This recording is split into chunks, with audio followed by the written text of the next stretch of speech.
Welcome, my friends, to Chakras and Shit, episode 15 with my shaman. This is Johan. We met in South Africa last July. I was on a bit of a worldwide adventure seeking purpose, understanding in my own life. I found myself stationed in Cape Town, incredible city, and decided to go on a little bit of a journey up the coast of South Africa, which led me to Johannesburg, the ayahuasca capital of the world.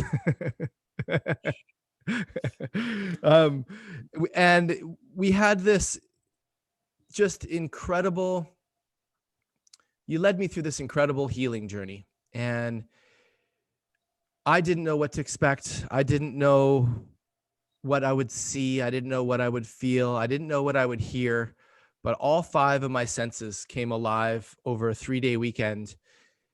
And you led me through this incredible journey that I must say was one of the most important weekends of my life.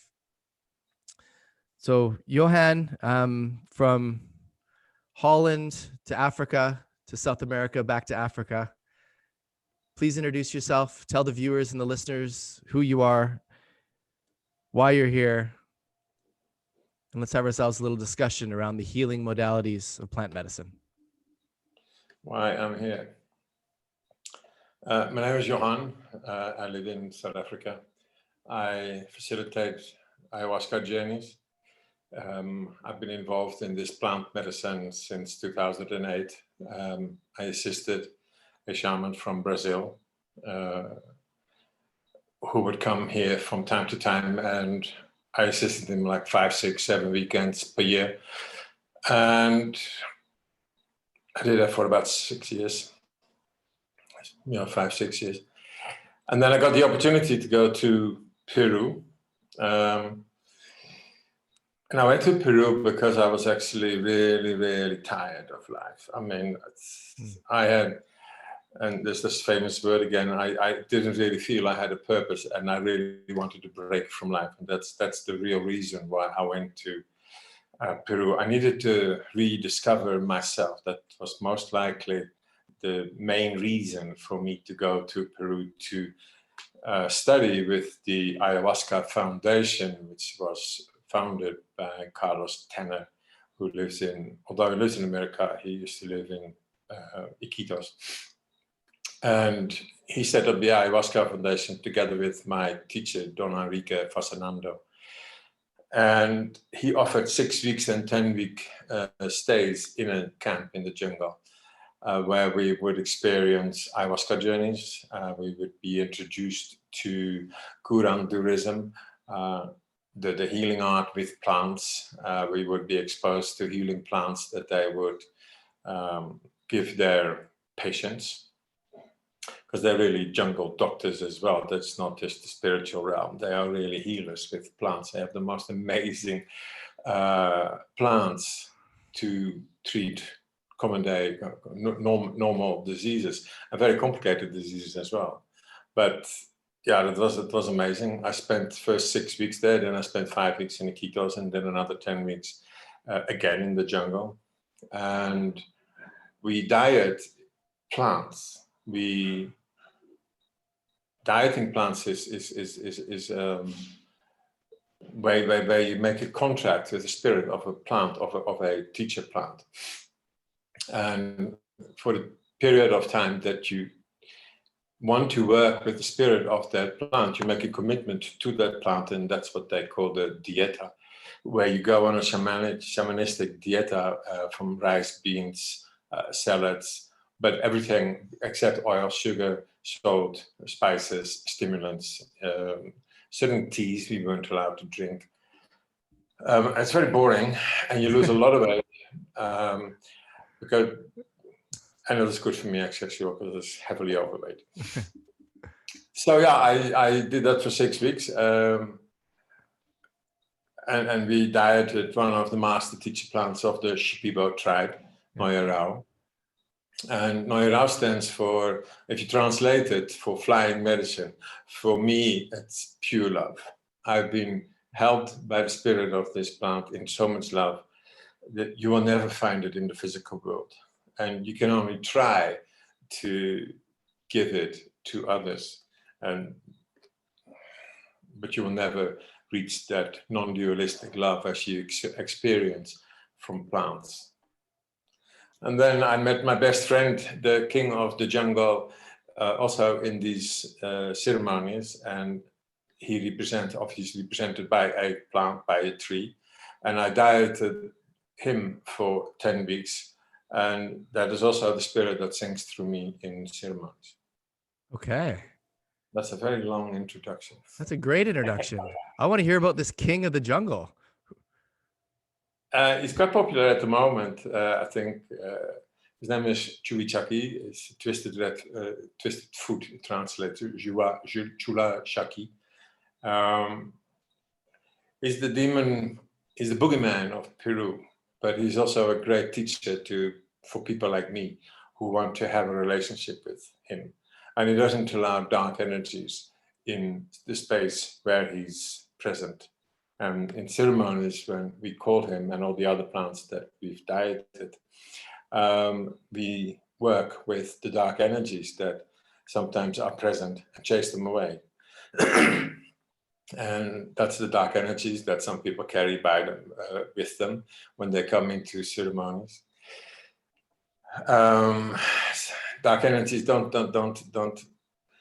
always think that these are demons. Dark energies can be belief systems that weigh you down, that don't serve you, but where your community sort of insists that you adhere to them.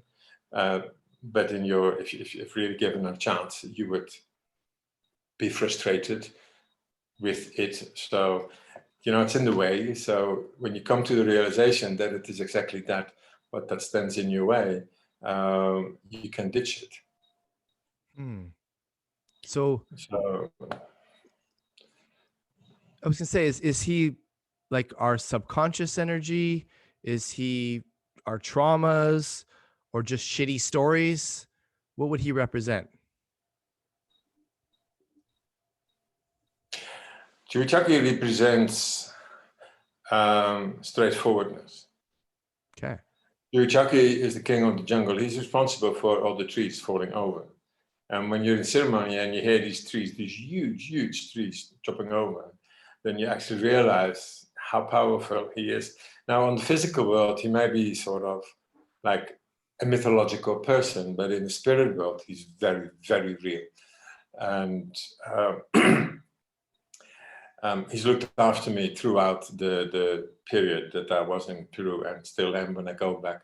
I still diet him. And he's actually the only plant that I diet, because he's my best mate and he's my medicine. And that medicine of his comes through me when we sing the icaros, the spirit songs in ceremony. Wow. So he would have come the weekend that we spent together. And I guess I'll set this up a little bit. It was in Johannesburg. There was 8 or 9 attendees. Would I be called an attendee? A journeyer? What would I be? Yes. Okay. Who spent a weekend together in a very sacred and very safe space. 3 days on property. It was an ayahuasca ceremony on the Friday night, which, if I remember correctly, was more dark energy than light energy. Saturday sorry, go ahead. No, go for it. Go. Just gonna say, then Saturday morning we did a tobacco cleanse outside, which I'd love to get into because people don't believe me when I tell them what that's about. And then another ayahuasca ceremony Saturday night, which felt a little lighter, and it might have just been my journey, but it felt like we were getting ready for the lighter energy. And then all day Sunday was a San Pedro experience. When people come to ceremonies, and they've never drank ayahuasca, they first they get introduced to what's need to be worked on. So what needs to be worked on, those events from your life that weren't all that nice, sometimes traumas, sometimes belief systems, but we have to go through the topsoil. If you want to reach for the gold, you have to go through the topsoil. And the topsoil is that if you want to translate the gold to light, the light of your soul, which is obscured by lifestyle and circumstances and body corporates, I like to say, and parents and brothers and sisters and whatever. We have to dig through the shit to get to the light. And sometimes it's very easy for people. Sometimes it's they have an ego death. It's almost like going through the barriers of your defense systems because you're so used to it. And ayahuasca takes you to your light. It takes you to who you really are. And because you're so used to who you are in daily life and you think that's who you are, but you're not, sometimes it's hard to let go, and then it could become a hard journey. Some people, they lay back, they give themselves over and says, okay, bring it on. And they get shown all the tribulations, all the beauty, all the difficulties of their lives. They've been shown relatives, ancestors, how to put it? Sometimes, very often, what they are being shown is that what makes sense to their life, or what, yeah, that is a good way of putting it, actually. They understand their tribulations, they understand their traumas. And then the next Saturday, the next day, when we do the second ayahuasca ceremony, what I call is the big healing takes place. Mm. And this is where very often people take one glass of ayahuasca, lay down, and just let the spirits work with them, because their anxiety is gone, their nervousness, their ego has been put aside. It's not that they don't have it, but they put it aside because they are in a safe space. And yeah, there's massive healing and understanding taking place. Understanding, in my mind, equates to healing. Yeah. Well, that's in the way you say that, it's exactly how my journey went. It was Friday night was this real understanding of some things that I had pushed down that came up and then went out, because on top of everything else, ayahuasca is a major purge. We won't get into those details, but let's just say a lot of stuff comes out of you. And Saturday, I saw colors and sounds and visions I have never, and I don't think I ever will see again on earth. It was this incredible music. Your voice was angelic. This journey was beauty and light and hope. And I haven't been the same since, you know?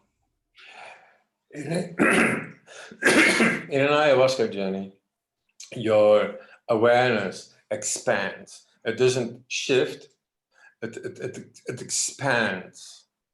So you're still totally aware of your body. Sometimes I joke, sort of like, feel where your hands are, right? You think they're here, but they're there. When I sing, you will hear an echo. Yeah. And you remember that echo. It almost felt as if there were two people singing, and you were at times sort of wondering who is there, because I never saw anybody come in, and I don't think the assistants were singing, although my assistant does sing with me, and then it sounds like four people. So that echo is that other dimension, that spiritual realm where your awareness also is. You haven't lost touch with your physical. You have just expanded into that spirit world, that world of the plant doctors, of the world that we channel through the spirits and that you open up to because of ayahuasca. Yeah. So there, now if you take that echo, right, and then there's something coming, follows me, that is so far away. That other dimension, you just say, I don't think I'll ever meet it on Earth. Well, yes, you can. Because that dimension was just like so far away, maybe so far away, but it was there. And this is also the realm that people forget to tap into. They have unlearned to tap into, and that goes generations back. You know, your father, your grandmother, and before and before and before, they've all learned it. If you take away all the concrete, all the synthetic stuff, all the plastic, all the leather, all the rocks, if you take everything away around you, you're sitting in the forest. Right? Your chair, your leather, your clothes, your wool, all the processed stuff that is around you, you're sitting in the woods. That is how your ancestors used to live. They lived in that dimension. They communicated with the plant much easier than we do. So that spirit world is so close. And all these beauties and these colors, yes, you can experience it still in this world, promise. And there are more techniques than just ayahuasca to achieve that. You can do it through breathing. You've heard about runner's high, you know, sort of like, Sure. where you sort of like, you can do it through sacred mushrooms that also elevate your awareness, expand your awareness. And that is what most of these plants do. I don't have a lot of experience with other ones. It's for me, if it's mushrooms, ayahuasca and San Pedro, and I hardly do mushrooms because it's not really my medicine. But San Pedro and ayahuasca, I can work with, and that is what the ceremonies are about. Yeah, and thank you. And I've had a couple of people ask me questions, knowing you were coming on, saying, you know, ayahuasca seems like it's the ultimate goal for healing through plant medicine, but what is a lesser step or an initial, you know, alternative to ayahuasca? And you know, sacred mushrooms sounds like it's a. It's not an alternative step; it's another step. Yeah. Okay. There are many plants that expand your awareness. Salvia Divinorum is one, for instance. I never tasted it, I never tried it, but people do experience contact with other beings in that expanded awareness. But those are not my kind of medicines. But there are other medicines that you can try. Sometimes take small doses of mushrooms, which actually could prepare you. But nothing prepares you for ayahuasca, because ayahuasca is by itself so unique. I have people that have tried doses of mushrooms, you know, where they really went journeying, also in ceremonies, in guided, not guided, but ceremonies where they had watchers and where there are people to hold the space, because you are very vulnerable. And that's why you need to do those kind of medicines under guidance, in ceremony, with a facilitator who is equipped to protect the space through the spirits that they channel into those ceremonies.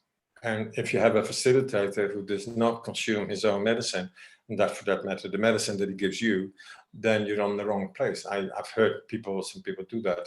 I totally disagree, and that is not the tradition. And I'm quite a purist. I like to stick to tradition. I don't want to use it with other means. I don't want to extract it. I don't want to anything. Just the original way, as it's always been done for 10,000 of years. You know, and I agree with that. Now that I've done the journey, you know, the respect, the safety, the comfort, the respect. I'll keep saying that word because it can be, I can see how in the wrong hands or in the wrong situation, this could be a deadly or a very dangerous journey for some people. And you mentioned something in there that I think is really important. We're still conscious. During the journey, I know where I am. I have not left and am floating out in the sky in outer space somewhere. And this is my journey, but I knew I was in Johannesburg. I knew you were there. You were checking on us. I was on my camping mattress going through my journey.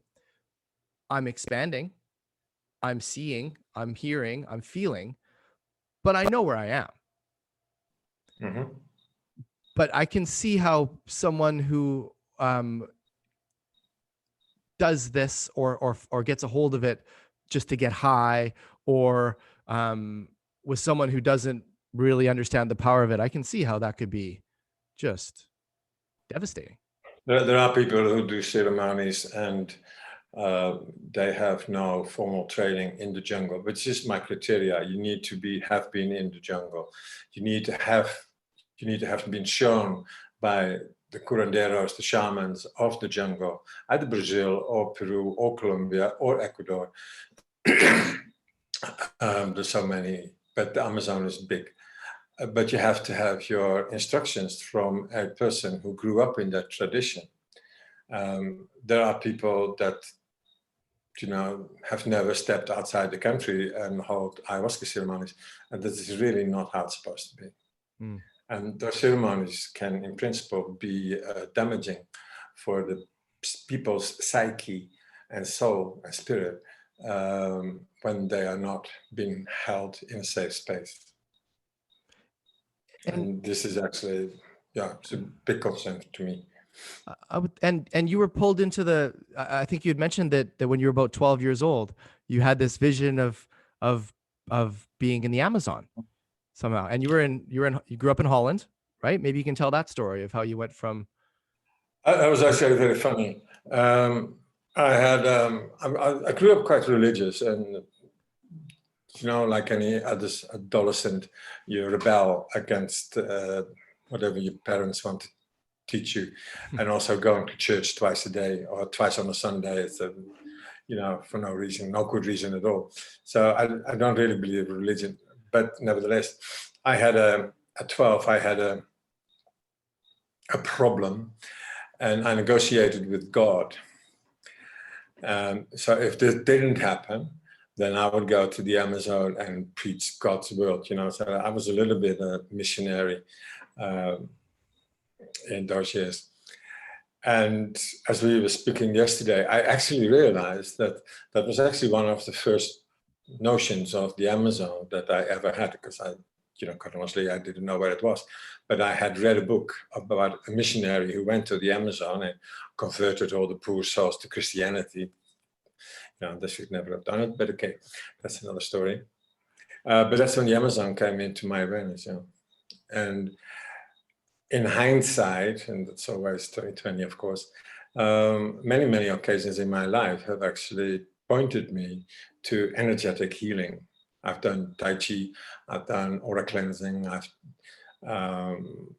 intuitive healing, and there was quite intense courses for a few years, actually. I studied reflexology, kinesiology. There was a time in my life that I did nothing. And I didn't really have the most healthiest of lifestyles. And in hindsight, again, I was collecting my medicine. I was, creating my poison to turn it into medicine at a later stage of my life. Mm. And then I think in 2008 or so, I was introduced to somebody who facilitated ayahuasca ceremonies, and I went there. I didn't really know a lot about it. The main thing that stood with me, that I remember still, is that I had one purge on the second night that came from the dungeons of my soul. It wasn't physical. There was nothing coming out of my mouth. It was this energy. And very often when people purge in ceremony, nothing comes out. It's just energy. And the day before, I was in a very, very weird space. But it was very beautiful, actually. And it shut me up on the inside, because I had these voices talking, or I was talking to myself all the time. And the next day I was completely quiet. And it turned out actually that I slept in the bedroom of one of the greatest healers and seers of this country, Great Amutwa. We were on his yacht, but it was actually quite coincident that I slept in his bedroom in his old house, which is quite cool, actually. And then I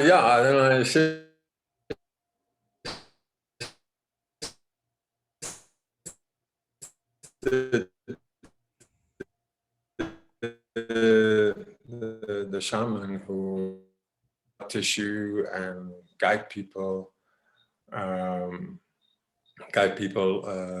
the bathroom and that kind of stuff. And then I was given the opportunity to go to Peru. And in 2014, I went to Peru. And the rest of that story you already heard. So yeah, and then I came back and I was broke. I had no phone call, no bank accounts, no phone number. And so I had to redo all that. And I had 2 liters of ayahuasca. So the only thing that I actually could do was hold ceremony.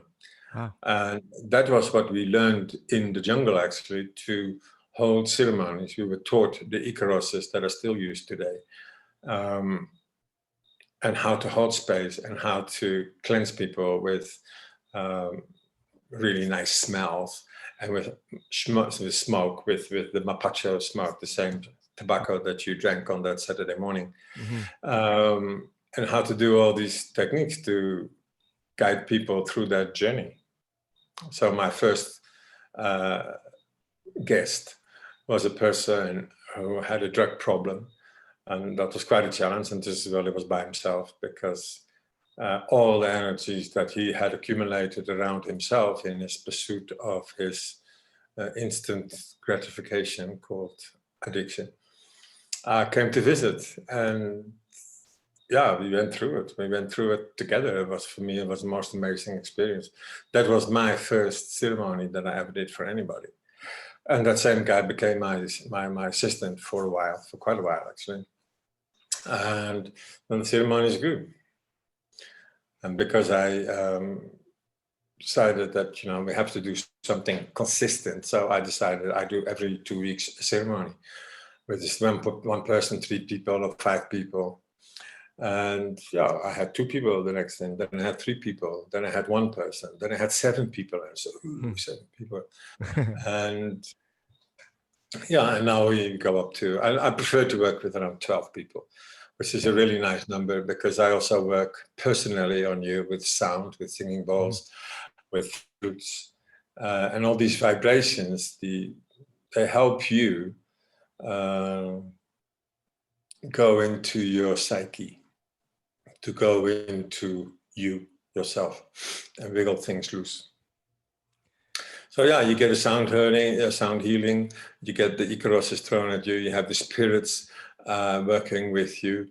And yeah, I believe that the ceremonies are one hell of a safe space where you can find yourself. It shows you your possibilities, your potential.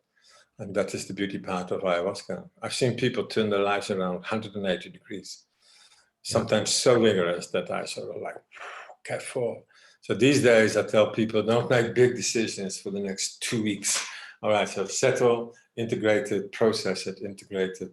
And then if you want to make decisions that, more in line with who you think you are, then wait a little bit till they're a little bit more grounded. Excuse me. And yeah, this is the simple of it, but there is so much. And is this how the light in you began? So what we're talking about here is in seeing yourself, is seeing your light, is shedding these stories, going through a journey, because you don't know, we can't predict what ayahuasca is going to do for each individual person. If you're talking about, the drug addict with addictions, or the guy who's meandering through life and doesn't have any purpose, or the guy who really wants to find love, or the guy who has big child, who knows what journey each person's going to have.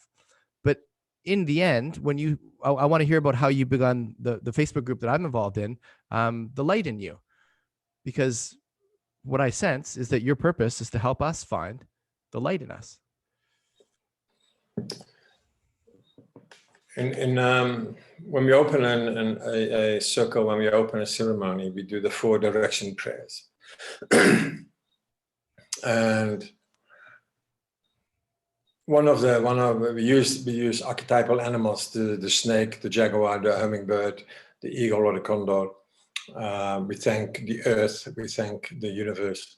And the snake, the serpent, teaches us how to shed our stories as a snake can shed its skin. And a lot of people ask me, but who would I be if I shed all my stories? Because, it shaped me. And yeah, it does. and it shoots you too. But what I mean with the light in you and to shed your stories, you have to basically go back to the moment that you were born, when you had no experience on this earth. And still you were actually subjected to energies of your parents, you know, your parents speaking, talking to you through your mother's tummy. So you already had some inputs. So if you go further, before your father's sperm and mother's egg met, you were already something. You were a spirit. And, you know, very often spirits are referred to as light beings. And that is the light in you. That is what I want you to find when you do an ayahuasca journey. I want you to reconnect. I hope that you reconnect with your spirit. And 95% of the people do. Mm-hmm. And if they don't really do it straight away in ceremony, they will do it in the days after, because ayahuasca downloads a lot of wisdom in you. It gives you a lot of answers to questions that haven't been asked.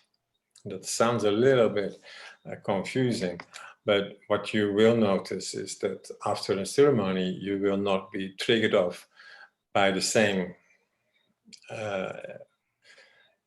you will not be triggered off and react the same way as that you do.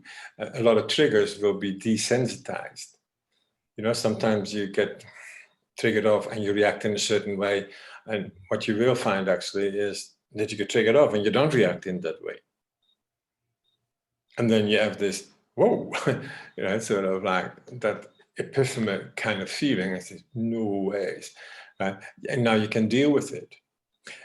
So what happened originally when you, when that trigger occurred, you were involved in an incident called a trauma, where a piece of your soul ran away, where you were hurt so badly that you couldn't deal with it, and where you put up defense systems.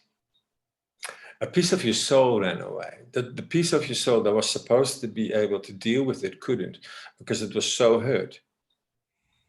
And it ran away, it went into hiding. And that piece that left open within you got shielded off by big concrete sheets. And everybody who addressed that piece of soul would find a very aggressive or aloof person who did not react proper to that, whatever you asked them. I'm getting a bit lost here.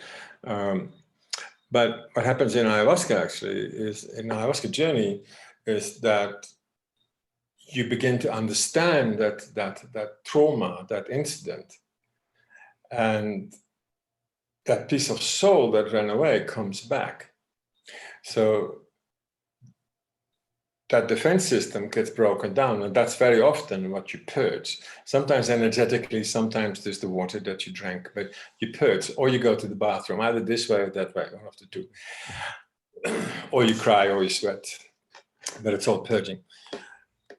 But next time you get triggered off in normal life and you find yourself reacting differently, it basically means that that trigger has been desensitized. I love this. Is if plant medicine and healing, and this idea that we're all walking each other home, and that we were a spirit that was brought into the world to do a certain thing, and then we got off track because life got in this way. You know, I can't recommend this enough for people who are either stuck, just want to understand themselves more, seeking purpose, whatever it is that you want a greater understanding of. I mean, what a beautiful natural way to do it, in my mind. The plants have a lot of wisdom. Yeah. And, you know, just imagine these trees standing there, these plants growing, absorbing all that energy that is around them.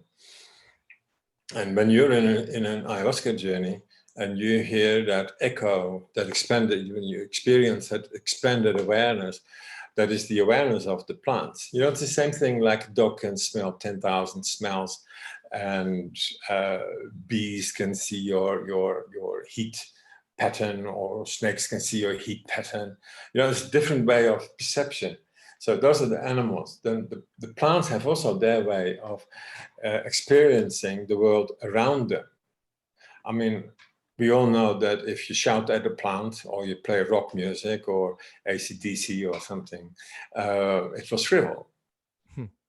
If you play classical music, harmonious music, the plant will flourish. And if you love them, and I mean, you got plants in the background there. So basically you have a connection with plants. When you water them and you speak to them, they absorb that energy that you project onto them.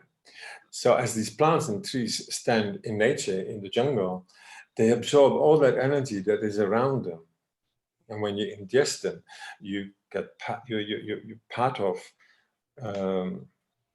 opened up to the energy that the plants have, the wisdom that the plants have, the different way of interpreting whatever is around you.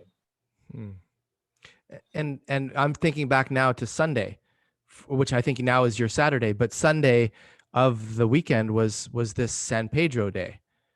And I'd love you to walk me through that, because I just remember it might have been the first time in my entire life that I felt a connection with plants and with trees and with nature.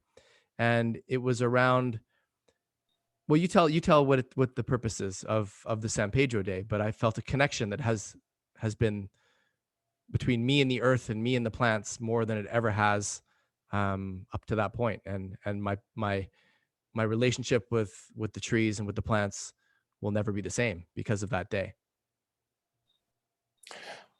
Ayahuasca is called the mother spirit. It's a feminine spirit. And it claps you around in the same way as that it loves you. It's like a mother. With the same hand that she strokes you, she can grab your arm and hurt you or shake you. San Pedro is called the father energy. And the father energy is very much, it's quite stable.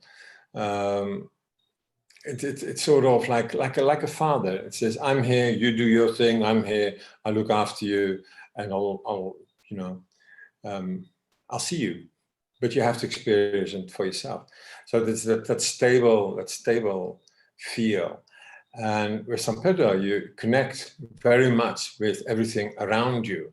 But ayahuasca is a very deep inner journey, and San Pedro can be too, by the way.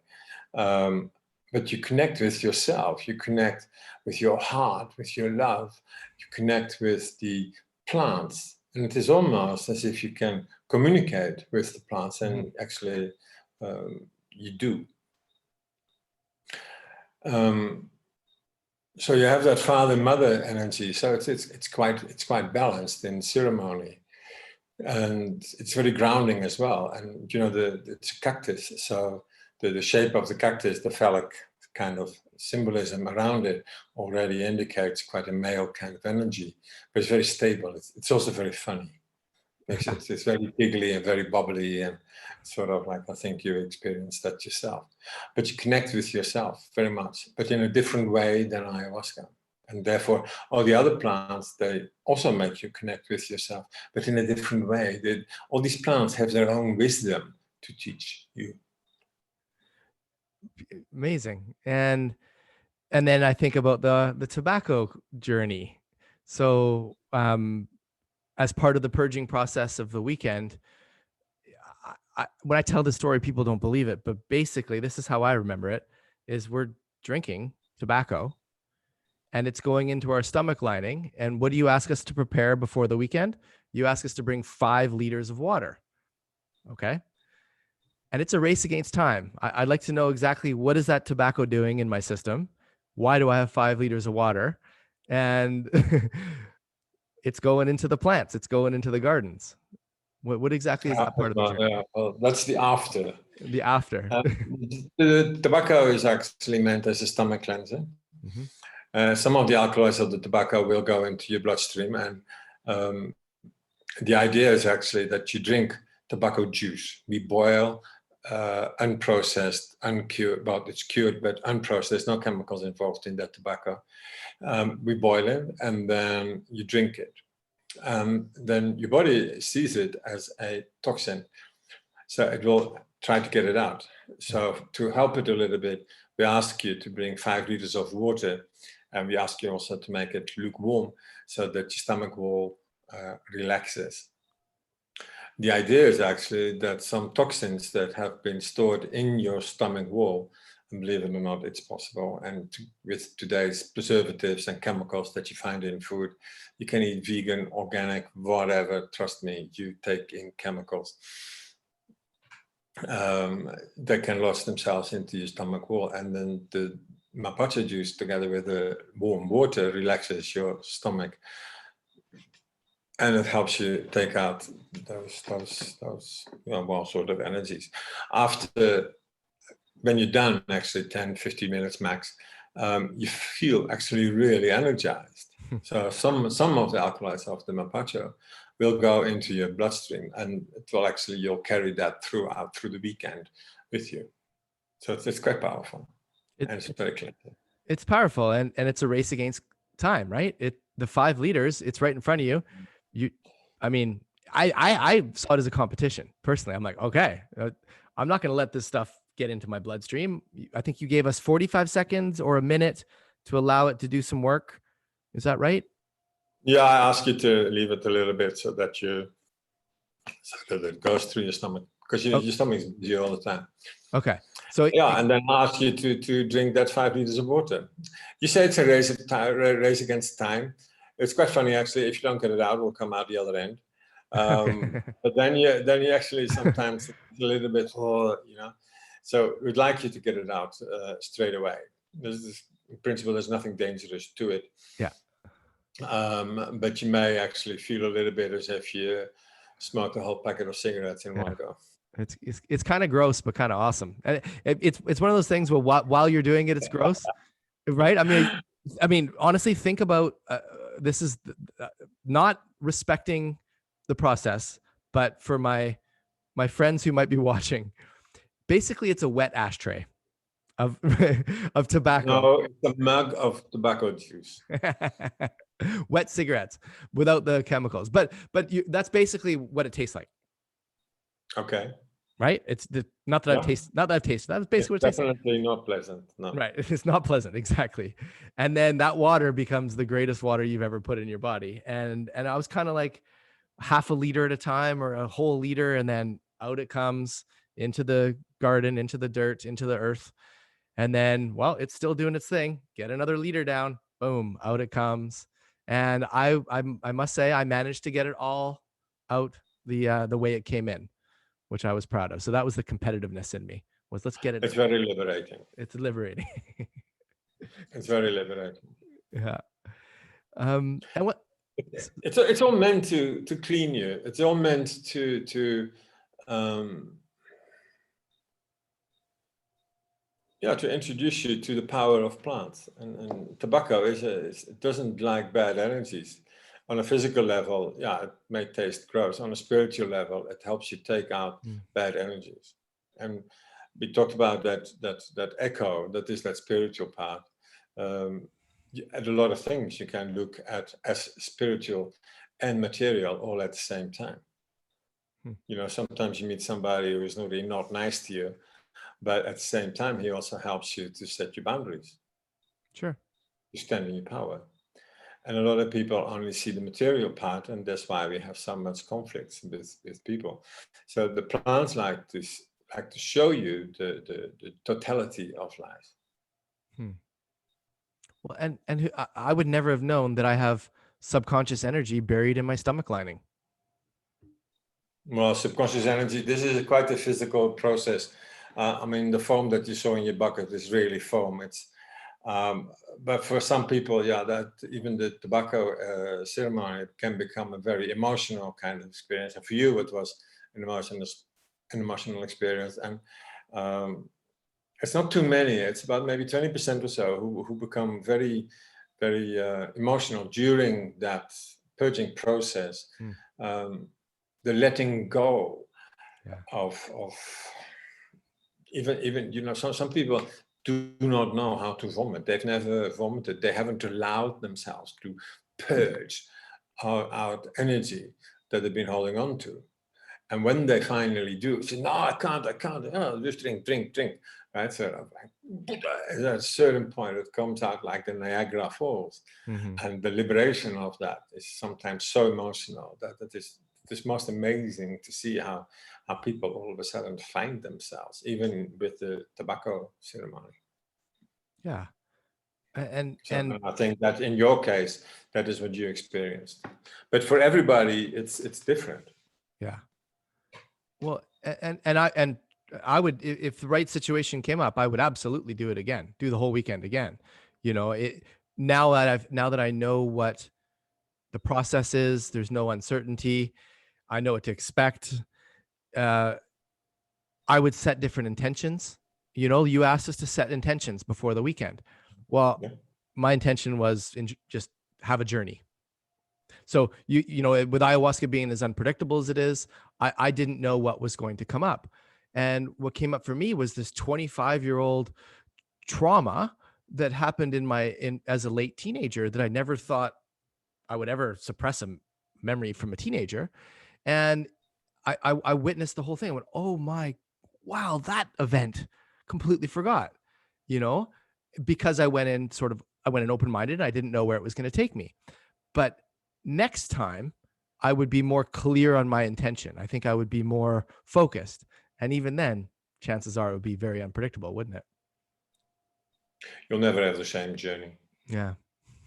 The journey is in a way already designed by yourself based on all the energetic contacts that you've had throughout the period of your life.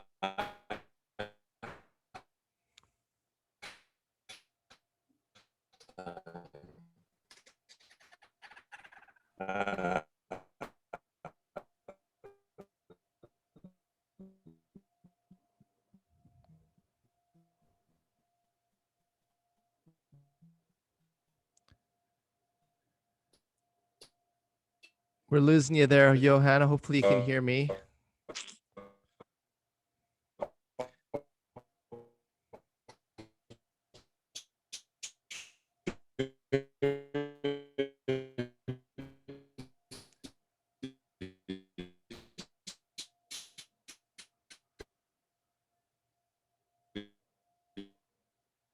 For those watching this, Johan, we lost you there. You cut in and out, and it felt like the spirits were trying to tell us something. And he's gone, and he's back.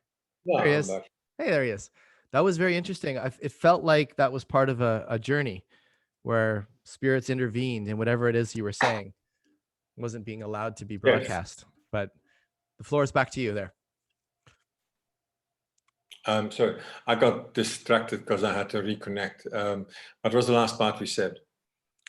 We were talking about how every ayahuasca journey is different. Oh yeah. All these contacts, the aspects of your life are so many.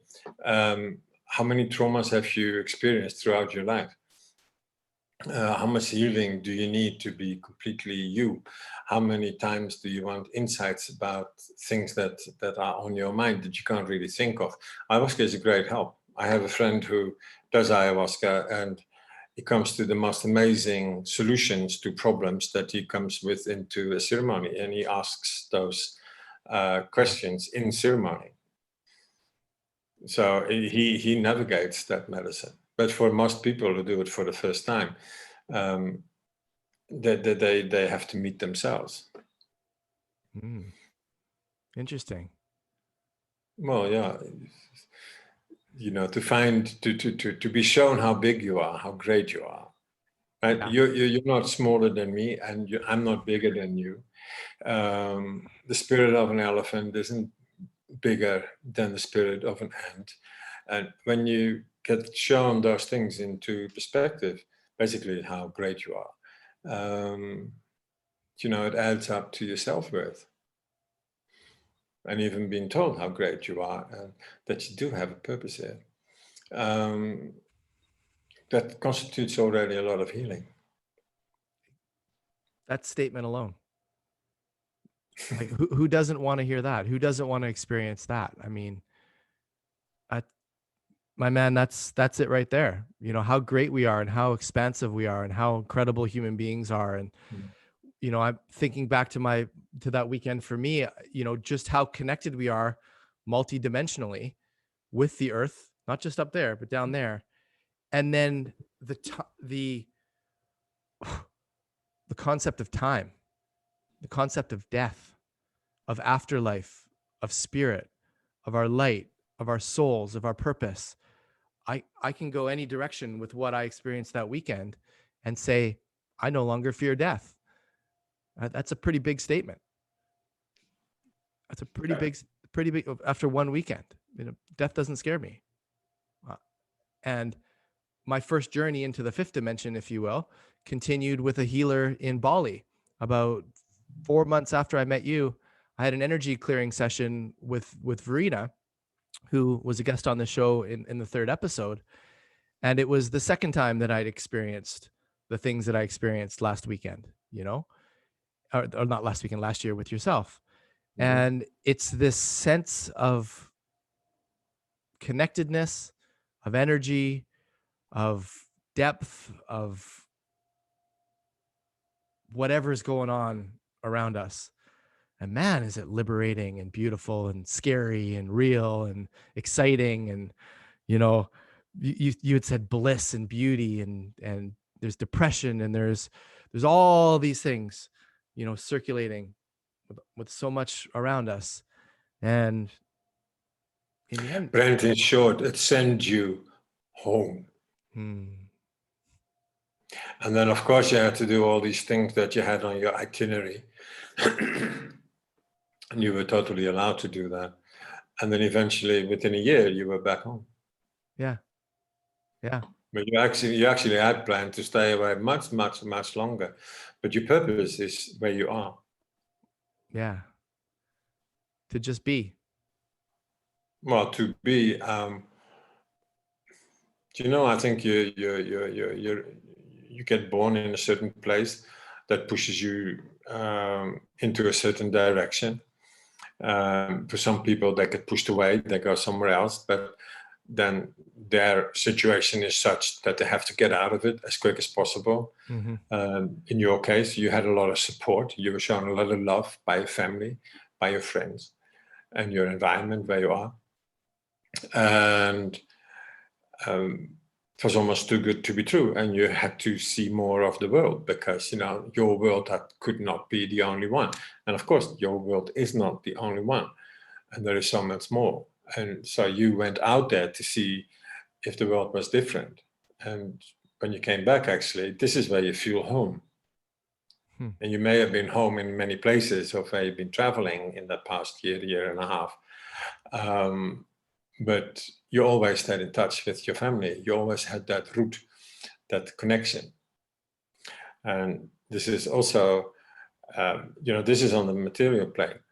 So now again, when I say this, sort of like you always have that connection, you also have that connection with your spirit home, the place where you were before you were conceived by your parents. So you have a connection with that as well. So when you were born, and the deal was actually that when you call us, we'll be there. The deal was also that you're going to forget it so much that you won't even know that there were spirits. Actually, you won't even know who you are.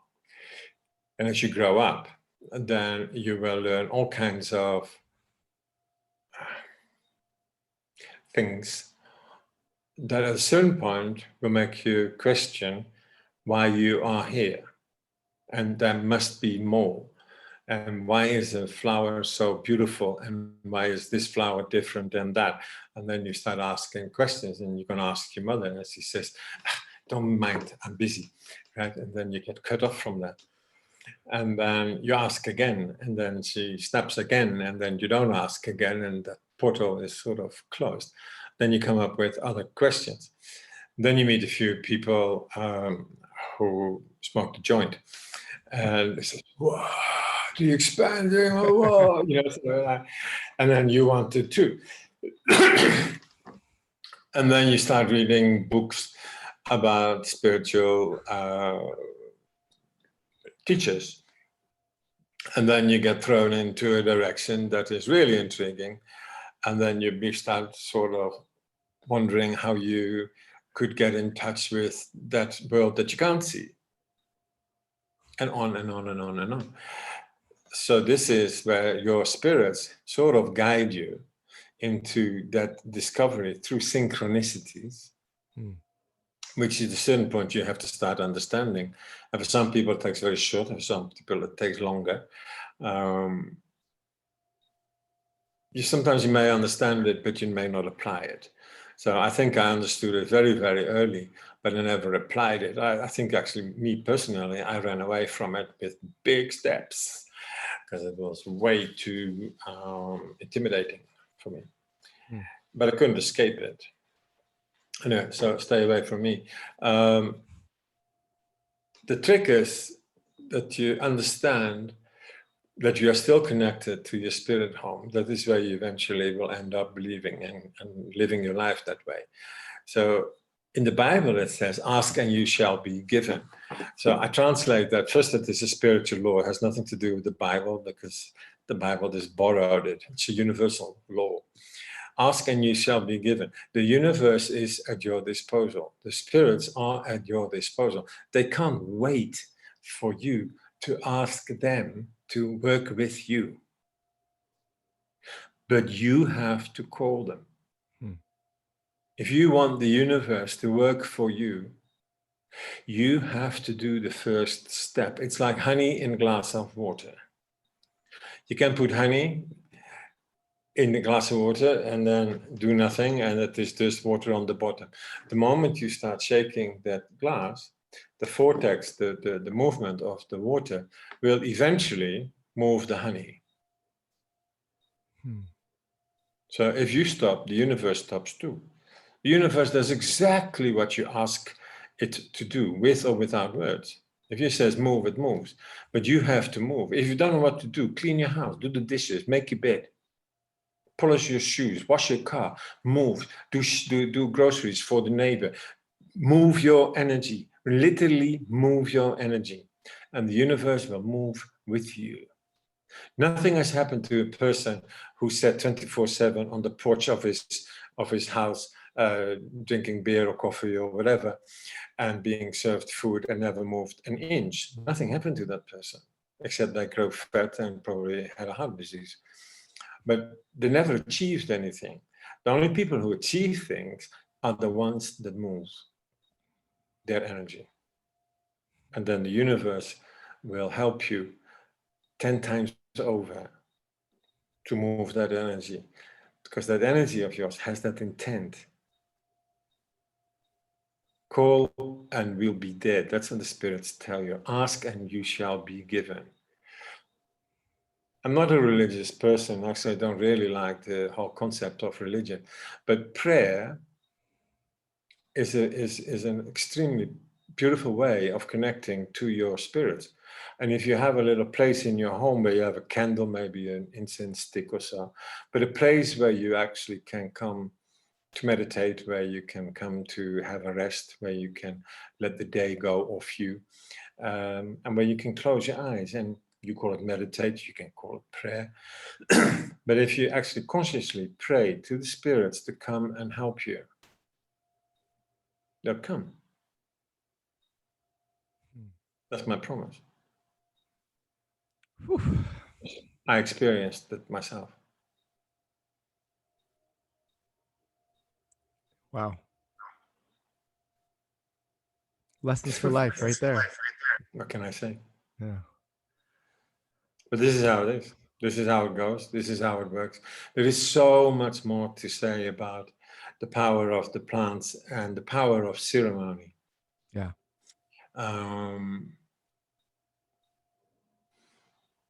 But it all comes down to yourself. Know thyself.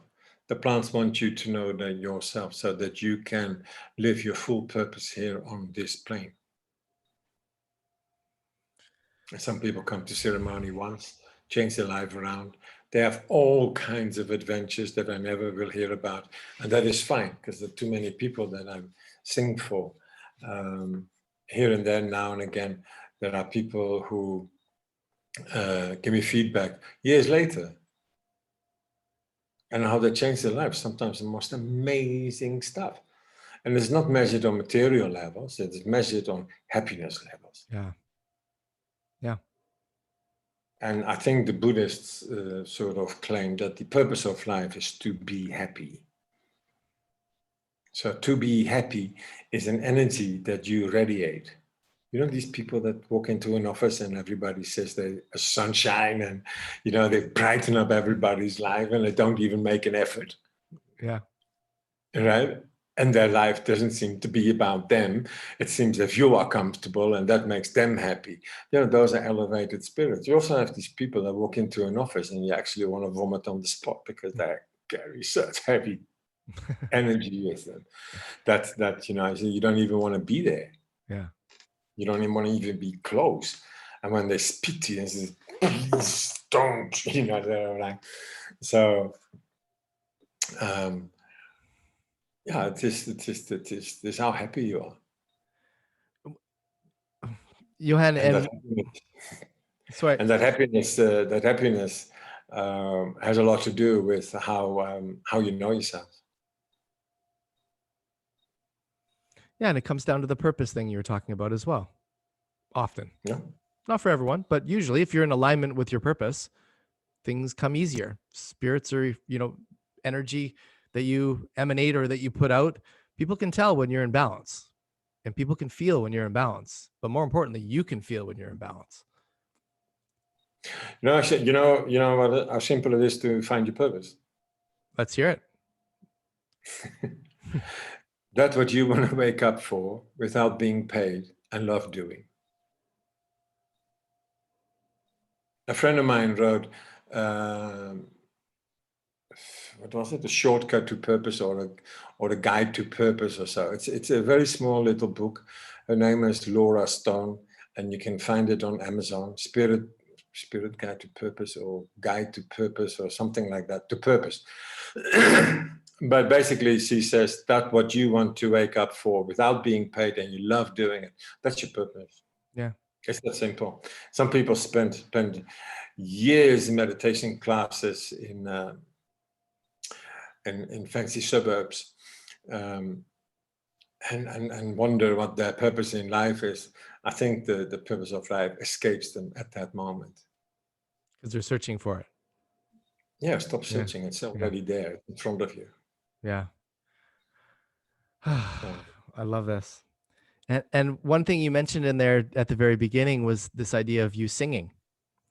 And I love this. I'll never forget this. Is we talked about this at some point during the weekend. You said that, have you ever seen the movie Ratatouille? The little sounds familiar. The country call it. Okay, there's a little animated rat, and it's a Pixar movie, and in it, the chef Gustav or whatever, he has this theory. Anyone? It's long ago, yeah, I've seen it, but it's very long ago. Okay, his theory is anyone can cook. And you said something to me because I made a comment of how beautiful your voice is and how incredible the icaros and the sounds that and your singing was beautiful. And you're like, dude, I can't sing, but everyone can sing. And what is it that someone can't sing but can sound that beautiful? I was always told I couldn't sing. Yeah. My mother would sing in the choir and I couldn't sing. I couldn't keep tune. I probably still can't keep tune. I probably still can't sing with more than one person. But on my own, yeah, I can. It appears that I sing quite well, actually. In the first 6 weeks that we were in the jungle, we had to learn. We were given a whole book with icaros, 16 different icaros, actually.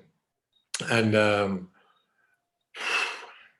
I could sing them if I had the lyrics in front of me. So I had my torch in ceremony and my book, my folder with me. And then after three ceremonies, our teacher, Don Enrique, said, no more torches, no more lyrics, you learn. So then I asked one of the facilitators to help me with the melody because I I was so self-conscious. I couldn't keep two lines out of it and make it sound proper, you know. So I just didn't believe that I could do that. And then I learned the first icaros, and that took major effort because it's a very strange language and doesn't relate to English at all or Dutch. And when I could sing that, I was so proud. And then then the second icaros went easier, and then there was the third icaros. It's amazing. I love that one. And then, yeah, I think that's just a measure of self-worth. You know, being told that you can't sing, it doesn't really feed your self-confidence. Yeah, fair enough. And if it's your mother who tells you that, then it's a powerful statement. She didn't mean it the way I understood it, but that is not the point. It had a major impact on me. Yeah. Well, my man. I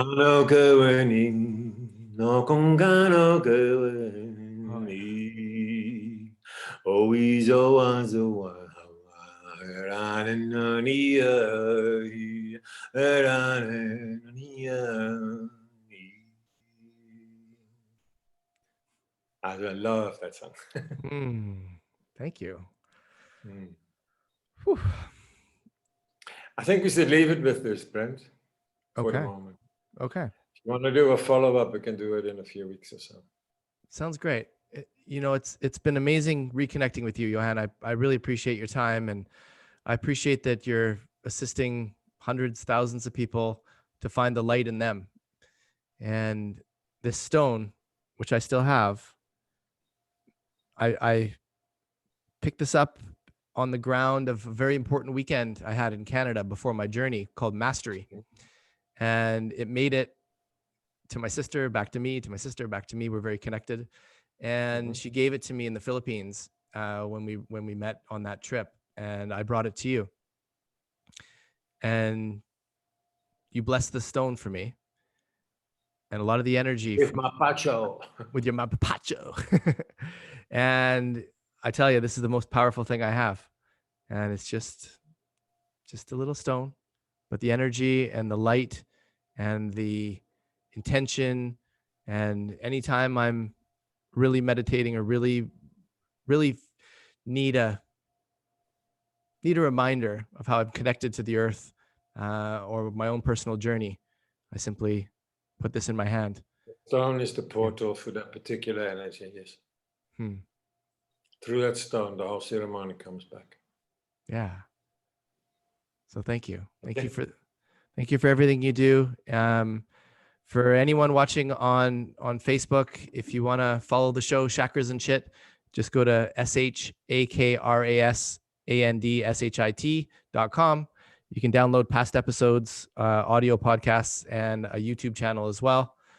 Johan, if anyone wants to get a hold of you, what's the best way to get a hold of you if they have further questions or are interested in a ceremony down in South Africa? Yeah, they can find me on the Light in You. The Light in You Facebook group. The Light in You on Facebook. Okay. 2 pages, one is closed, one is a community page, and that's where the ceremonies are announced. Beautiful. And I have an email, but you can all find it on that on the Light in You page. So I think that's the best way of connecting with me. Fantastic. Okay. Thank you so much. This was Chakras and Shit, episode 15. And again, thank you so much, Johan. Appreciated everything about this. My pleasure. You go well. We'll talk later. Okay. Cheers. Thank you. Okay. Bye-bye.